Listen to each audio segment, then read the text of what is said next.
आप backlog vacancy add कर दीजिए। इससे खुशी की बात क्या हो सकती है?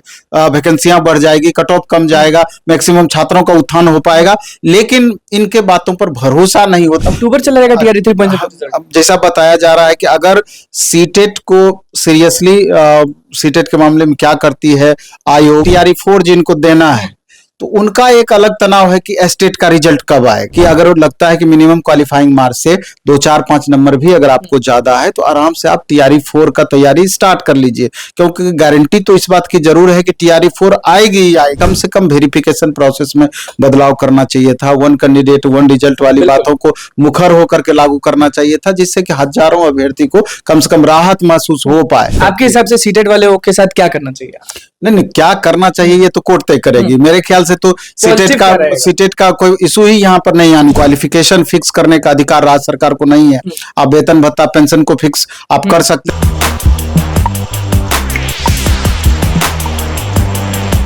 नमस्कार, मैं हूं अनुकुल तिवारी और आप वॉइस हब देख रहे हैं। देखिए, हमारे साथ नवीन सर मौजूद है। पूछने के लिए हम पहुंचे हुए हैं क्योंकि शिक्षक अभ्यर्थी बहुत टेंशन में चल रहे हैं।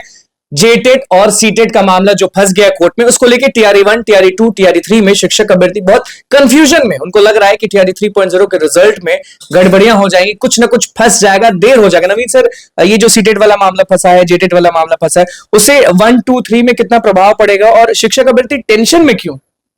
टेंशन स्वाभाविक है, क्योंकि हमेशा इन शिक्षक अभ्यर्थी के साथ लगातार कुछ न कुछ प्रॉब्लम आ ही रहा है और शुरू से आते रहा है।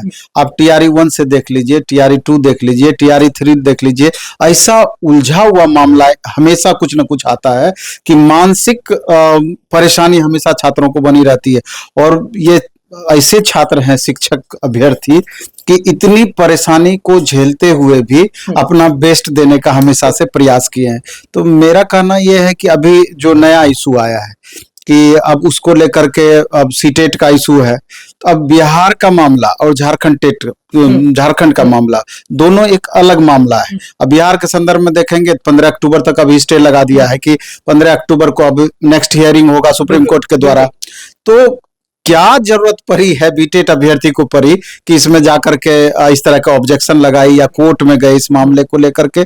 तो स्वाभाविक रूप से टीआरई 3 का अभ्यर्थी ज्यादा तनाव में है कि पता नहीं हम लोगों के साथ क्या होगा, क्योंकि इसके कारण रिजल्ट का विलंब होना एक तरीके से अब सुनिश्चित हो रहा है कि थोड़ा सा विलंब रिजल्ट में हो सकती है। लेकिन दूसरा पहलू ये भी है कि अगर कोर्ट का डिसीजन किस रूप में आती है, मेरे ख्याल से कोर्ट का डिसीजन छात्र के हित में ही आए तो बेहतर है, सीटेट के हित में ही आए तो ज्यादा बेहतर है, क्योंकि बीटेट नहीं कराई है तो एक ऑप्शन राज्य सरकार के पास रहता है तो वो सीटेट को ऑप्ट कर सकती है। लेकिन जो मामला बिहार का है कि यहाँ डायरेक्ट कहा जा रहा है कि क्वालिफिकेशन फिक्स करने का अधिकार राज्य सरकार को नहीं है। आप वेतन भत्ता पेंशन को फिक्स आप कर सकते हैं, ये राज्य सरकार के अधीन है। अब मामला इसी मामले को लेकर के कोर्ट में मामला ये पड़ा हुआ है। तो अब देखना है कि आगे क्या होता है। लेकिन हम तमाम छात्र से कहते हैं कि आपको बहुत परेशान नहीं होना है और इस तरह का न्यूज डे बाय डे में, मान लीजिए आप पत्रकार लोग हैं, आ जाते हैं तो हमको बनाना होता है, लेकिन उद्देश्य कभी भी नहीं रहता है कि इस तरह का वीडियो बनाए और आपका तनाव बढ़े। हाँ, तो तनाव मुक्त कर दीजिए नवीन सर। नहीं, तनाव मुक्त तो छात्र हैं तो वो लगातार तैयारी कर रहे हैं, अपना बेस्ट देने का प्रयास कर रहे हैं और जो भी होगा उनके ही हक में होगा। थोड़ा देर के लिए तनाव जरूर बढ़ता है, इसलिए तनाव ना लें आप। जो होने का होगा बहुत ज्यादा आप इसके बारे में सोचे ना। हाँ, ये जरूर है कि जो टीआरई 4 जो एस्टेट वाले बच्चे हैं, एसटीटी वाले, हाँ, या टीआरई 4 जिनको देना है तो उनका एक अलग तनाव है कि एस्टेट का रिजल्ट कब आएगा, एस्टेट वाले अभ्यर्थी। क्योंकि देख रहे हैं कि Bihar school examination board exam conduct करती है। अब बीच बीच में डेट तय करते रहती है कि इस डेट में हम रिजल्ट दे देंगे, पता चलता है कि फिर जाकर के स्थिर हो गई। हाँ, तो अभ्यर्थी से हम ये कहना चाहेंगे कि आपको पता चलता है कि आप जो एग्जाम दिए हैं आपको कितना मार्क्स आ रहा है। अगर लगता है कि जो मिनिमम क्वालिफाइंग मार्क्स तय किया गया है उससे 2 4 5 टीआरई 3 के अभ्यर्थियों को बोल रहे हैं, टीआरई 4 एस्टेट वाले को बता रहे हैं हम कि अगर लगता है कि मिनिमम क्वालिफाइंग मार्क्स से 2 4 5 नंबर भी अगर आपको ज्यादा है तो आराम से आप टीआरई 4 का तैयारी स्टार्ट कर लीजिए, क्योंकि क्योंकि गारंटी तो इस बात की जरूर है कि टीआरई 4 आएगी ही आएगी। अब भले कब देर तक, हाँ अब कब तक आती है अब डिपेंड करेगी रिजल्ट पर। टीआरई 3 का जब रिजल्ट आएगा तो इस बच्चे को ज्वाइन करा दिया जाएगा। ज्वाइन कराने के बाद कितनी सीटें वैकेंट रह गई है तो उसका पूरा लेखा जोखा करने के बाद ही न्यू नोटिफिकेशन आएगा। तो मे भी इसमें थोड़ा सा अच्छा, ये सब कौन सा ऐसा चीज हो गया कि टीआरई 3.0 के रिजल्ट में इतनी देरी हो रही है? नहीं, कारण यही सब है। अब तो एक तो कोर्ट वाला इशू है, पहला तो रीजन हो गया कोर्ट का। इसके पहले दिया गया था कि सितंबर लास्ट में हम रिजल्ट जारी कर देंगे। उससे पहले 15 सितंबर तक रिजल्ट जारी करने की बातें थी, लेकिन एक अधिकारी बीपीएससी के रिटायर किए तो उसके कारण एक सप्ताह बढ़ाया। अब फिर जाकर के अब कहा जा रहा है कि मे बी अक्टूबर चला जाएगा। अक्टूबर चला जाएगा टीआरई 3.0? अब जैसा बताया जा रहा है कि अगर सीटेट को सीरियसली, सीटेट के मामले में क्या करती है आयोग, रिजल्ट का इसका डिसीजन का वेट करती है या इस बीच रिजल्ट जारी करती आपके हिसाब से सीटेट वाले के साथ क्या करना चाहिए? नहीं नहीं, क्या करना चाहिए ये तो कोर्ट तय करेगी। मेरे ख्याल से तो सीटेट का कोई इशू ही यहाँ पर नहीं आनी चाहिए थी। सीटेट को राज्य सरकार अगर अलाउ की है तो इसमें मामला कहाँ बन रहा था, तो इसमें कोई इशू नहीं होना चाहिए था। कि अभ्यर्थी को परेशान क्यों करना, क्योंकि अभ्यर्थी लगातार इतना मेहनत करके एग्जाम दिए, आप लास्ट में जाकर के एक आप फंसा रहे उसमें। हाँ, तो इस ऐसे ही अभ्यर्थी परेशान चल रहे थे रिजल्ट को लेकर के। और इसको लेके ये क्यों मामला उठ रहा है? टीआरई 3 में तो आपने बोला कि रिजल्ट्स में देरी होंगे, 1 और 2 में क्या होगा?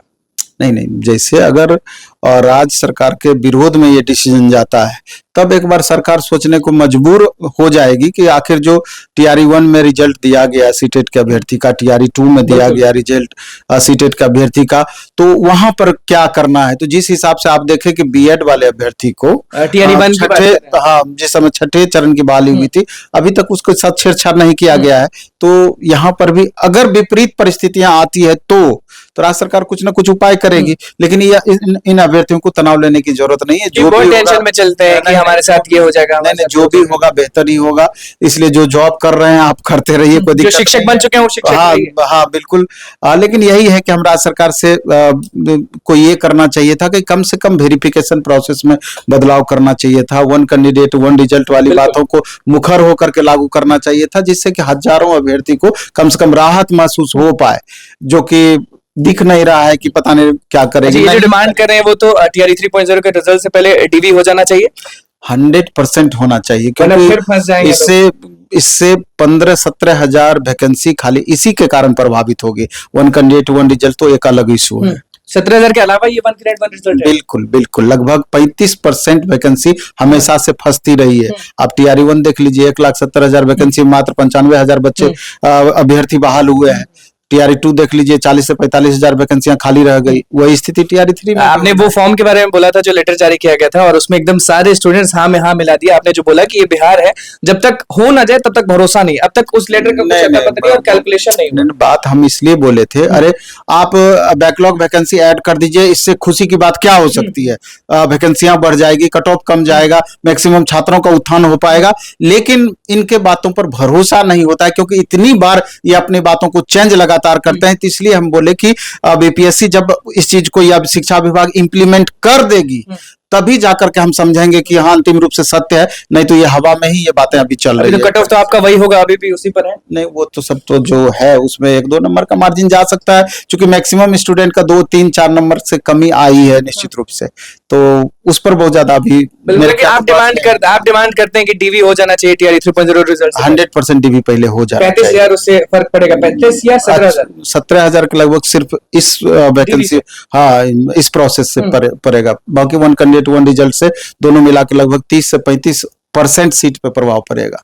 लास्ट सवाल बस ये रहेगा, क्या लग रहा है इस बार जो टीआरई 3.0 रिजल्ट आएगा अक्टूबर में आए या जब भी आए, सीट्स भर दिए जाएंगे पूरे के पूरे या नहीं, और जो बचे हुए सीट्स हैं वो नहीं, बिहार सरकार कभी ऐसा नहीं करेगी। नहीं, क्योंकि ये आंकड़ों का खेल है। उनको किसी भी तरीके से 30-35% सीट बचा करके अगली वैकेंसी जो 1,60,000 की बातें कही जा रही है वहां पर स्थिति मजबूत करनी है कि उतनी वैकेंसी हम पूरा कैसे करेंगे। डाटा का खेल चल रहा है, डाटा का खेल चल रहा है। देखिए, पिछली बार हम आए थे तो कुछ अलग बोले थे नवीन सर, और इस बार भी कुछ अलग बोल गए। साफ बोल दिए कि टीआरई 3.0 रिजल्ट में फिर से सरकार जो है वो 35% सीट बचा लेगी, और क्या कुछ करना था सीटेट पर, जेटेट पे और कोर्ट के फैसले पर, सब चीज आपने सुन लिया। और रिजल्ट जो है वो आने वाला है अक्टूबर में, ऐसा नवीन सर कह रहे हैं। कहा जा रहा है, अब देखना होगा कि कब आता है। और आप ये सुन लिए, सबसे बड़ा डिमांड जो शिक्षक अभ्यर्थियों का रहता आया है कि टीआरई 3.0 से पहले डीवी होना चाहिए, उस पर भी खुलकर बोले हैं। 1 कैंडिडेट 1 रिजल्ट होना चाहिए, उस पर भी खुलकर बोले, क्योंकि नवीन सर है, शिक्षक अभ्यर्थियों के लिए बीपीएससी ऑफिस तक गए थे, आपको मालूम होना चाहिए। तो बस हमारे चैनल को सब्सक्राइब करें, फेसबुक पेज को लाइक करें। कैमरा मैन सुमित के साथ, धन्यवाद।